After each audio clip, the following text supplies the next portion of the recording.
pols nets, eines endreçades, espai escombrat... El mestre estarà orgullós.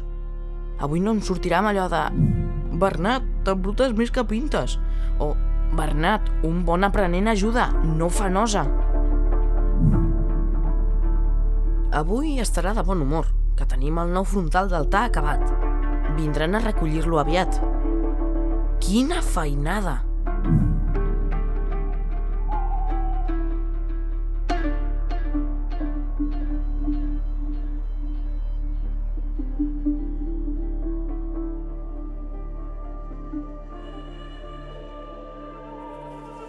Tantes hores dedicades al servei del bon Déu. Primer el guix, el dibuix, els daurats, els pigments...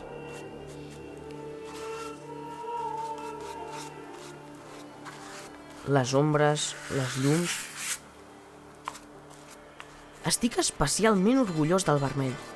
Brillant, potent. A Déu li plauran molt aquests colors. Espero, si més no. Els pinzells del mestre! Els vaig deixar en remull al claustre i encara no els he recollit. Si els troba allà, me'n caurà una de bona. Més val que hi vagi. Puc passar per dins la catedral per fer via. Tot i que, ja que sóc aquí, també puc fer un cop d'ull a les pintures. No hi ha ningú i encara tinc un moment abans de l'ofici dels canonges. No passarà res si m'apropo a les pintures de l'absis.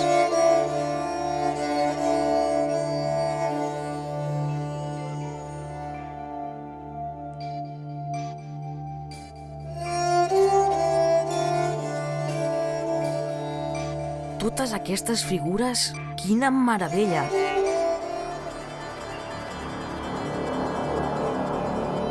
I totes aquestes històries! La meva preferida és la d'Adam i Eva. Me la va explicar el mestre.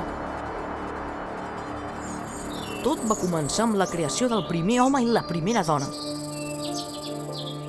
I llavors van cometre el pecat original, enganyats pel diable en forma de serp. Van haver de cobrir-se el cos amb vestits. Déu els va expulsar del paradís i al final Adam i Eva es van posar a treballar. Aquesta serp sembla que em miri.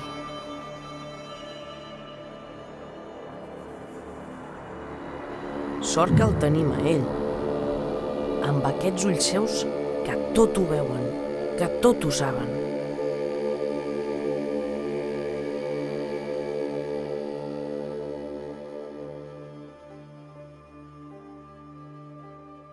Entrar dins la catedral és envoltar-se de bèsties fantàstiques.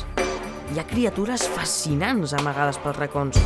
Paons, caps de pantera, lleons alats, bèsties estranyes que em fan estremir. Sort que a Vic no en tenim d'aquestes. Aquesta tela preciosa és la més fina que he vist mai. Qui la deu haver teixit? Només sé que ve d'Orient. On deu ser això? Molt lluny de Vic, m'imagino. Jo no he sortit mai d'aquí, però sé reconèixer el luxe quan el tinc davant dels nassos. El luxe són els detalls, són els colors vius de les teles, els daurats, les figures petites, els teixits fins, les formes geomètriques tan valorades, pròpies de grans senyors i reis.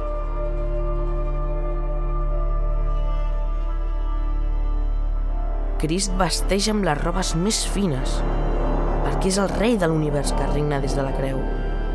Ell es mereix els millors vestits que puguem donar-li.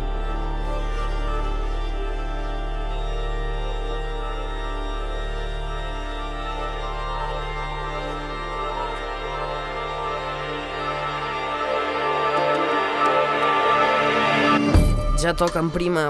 Potser que m'afanyi. M'hauria d'allunyar de l'altar. Un aprenent de pintor no hi ha de fer res prop de l'altar.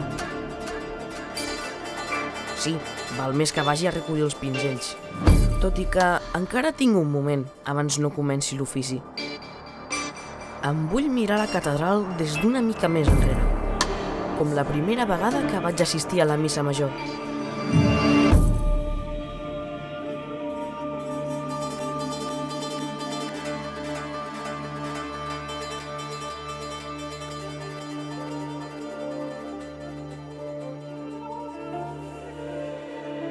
Se'm posa la pell de gallina només de recordar-ho. El goig que feia la catedral engalanada, amb els ciris encesos, els colors brillants de les pintures... Quina claror!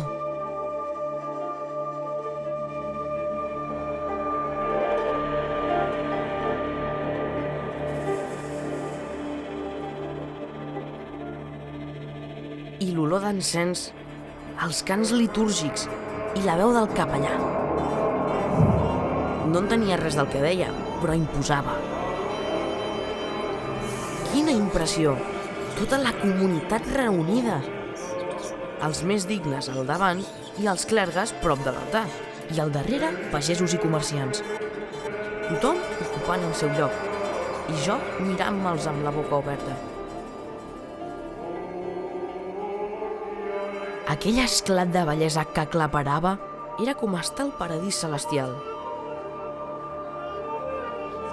Noi, què busques això? Esclar, sí, els pinzells. Gràcies.